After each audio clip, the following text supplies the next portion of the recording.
فهمیدین که کجا هستم؟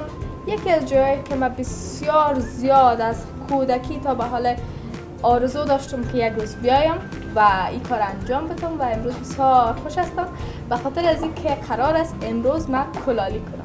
برنامه وظیفه از ما را هم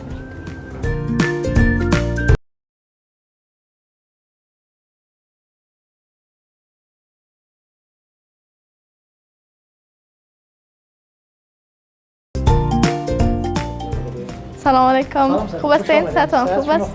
تشکر. زنده باشین. تشکر. استاد کسی هستند که مسئول امی بخش کلالی هستند و مرا همراهی میکنن امروز در کارهایم.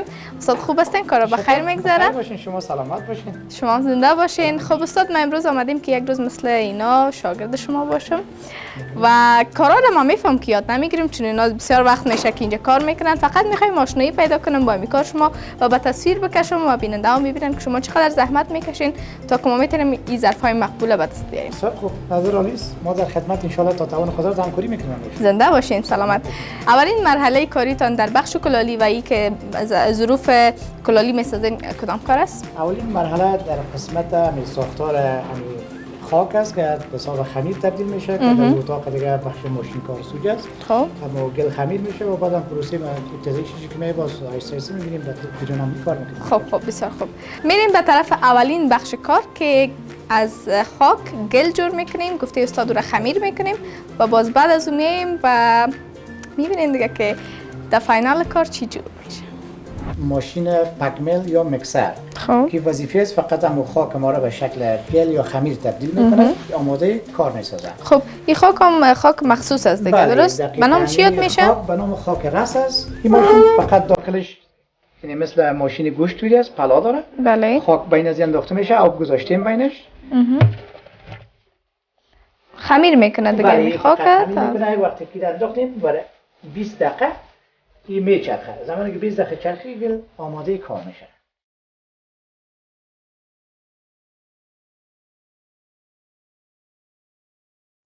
بیست دقیقه منتظر میباشیم که خاک آماده شه و باز مرحله بعدی رو بخیر شروع کنیم.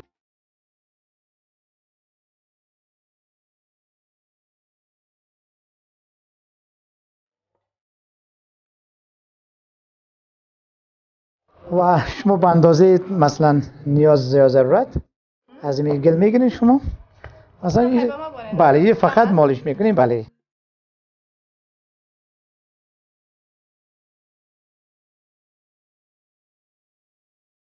پایتون این سری بگی پای چپته راحت میگه و با این پایتون برعکس به پیش رو چر میدی اول تر شوه اونم که فقط که زیاد نگیش با گل نمیچسبه. این میگه بگی خودت مثلا با مرکز تای چرخ بگذار محکم‌تر بزنش. آفرین خوب شد. این حالا مرحله اساسی کار چی است؟ فرمول یک بار برات خودت میگم باز شما میدونی. اول با دست چپت بسیار رول داره سرعت بدین چرخ. در این مرحله ابتدایی کمی که سرعت میخوای چرخ با کف دستت یک سطح گل انوار میسازی. بعدم کمی که آب دستت خودت تر کن باز بلند کن گل باز به شکل دادن شروع کنیم. بخیر سرعت بدی چرختا سلو به شکل موازی هم بالا میگی.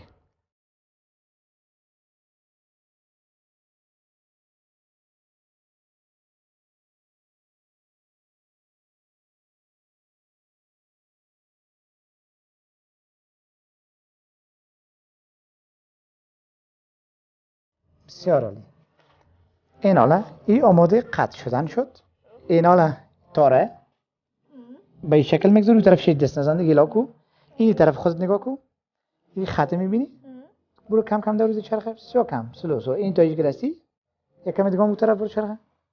این باجی گرسی فقط تار بی خودت کش کو دیگه تارم تو راست کش وقت بریده شد. نه این دست به شکل بگی دیگه ایتو این دو انگشت هم به شکل بگی پایین برو دست برداشت کن.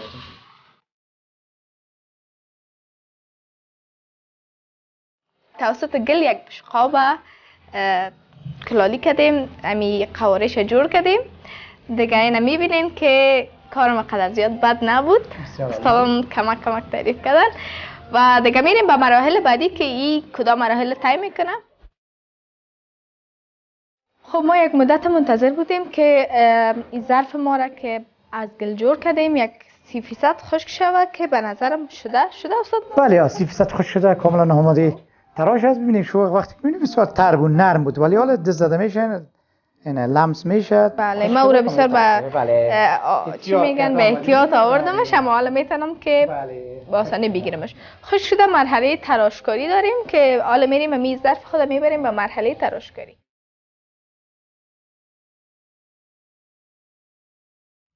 خب این حالا خب این قابی که ساخته شده است 30% خشک است. اینو میگذاریم با این تاوه چرخ البته مرکز. اون خطایی که شما میبینید به این خط عیارش میسازین. مثلا اینا بله اینا فکر میکنم مرکز است. این کمی که این گلک‌های در چهار طرفش میگذاریم که خصوصا در جریان چرخ دادن نره.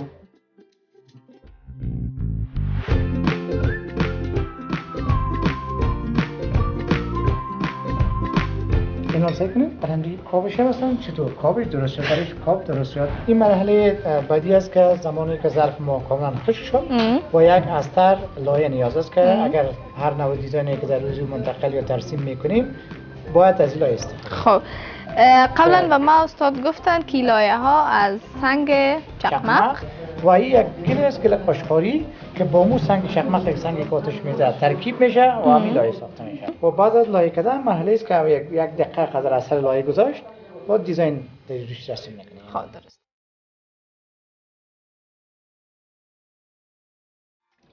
همین حرکت بسیار بر شما مشکل است. دفعتا اول نقطه مرکزی داری که به حساب مو اسکیج کاب یا کف مساوی شوی چطور پیدا کنی میره از 4 نقطه زاویه پرکال چک میکنیم اندازه‌ش که نقطه مرکزی رو پیدا کنیم.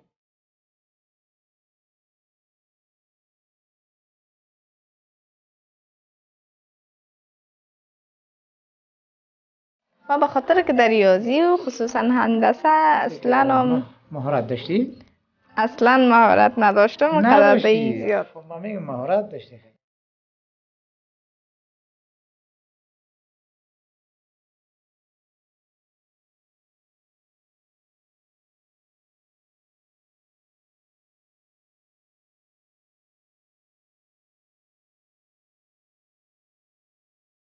خب این مرحله هم تمام شده ما دریش دیزاین دادیم و حالی رو باید ببرم دفتر بانم که کمک خشک شوه و باز مرحله بعدی شب ببینیم.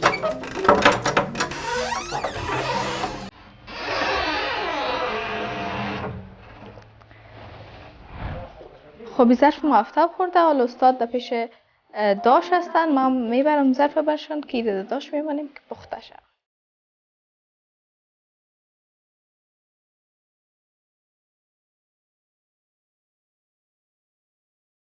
پس میبانیم که بشقاب ما پخته شود البته ظرف ما و بعد از او از داش میکشیمش ببینیم که رنگشون تغییر میکنه. رنگشون تغییر میکنه رنگ تقریبا سرخ رنگ بخت میگیرن کریمی.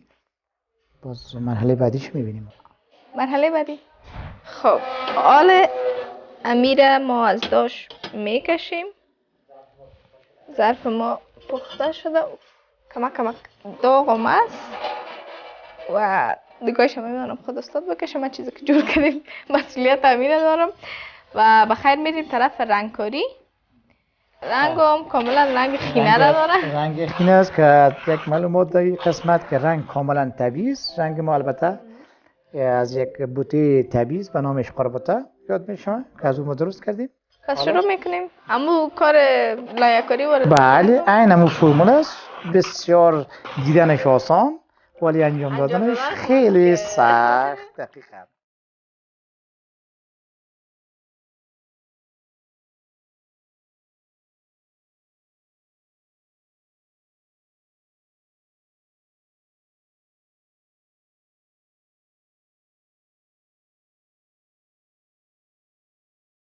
ببینیم که بعد از اینکه رنگ شده از داش میبره کدام رنگ به خود میگیره و شکل دیزاینش چه قسمی میشه. خب حال استاد گفتن که تایم از برسته باید رو واز کنم و ظرف که رنگ کرده بودیم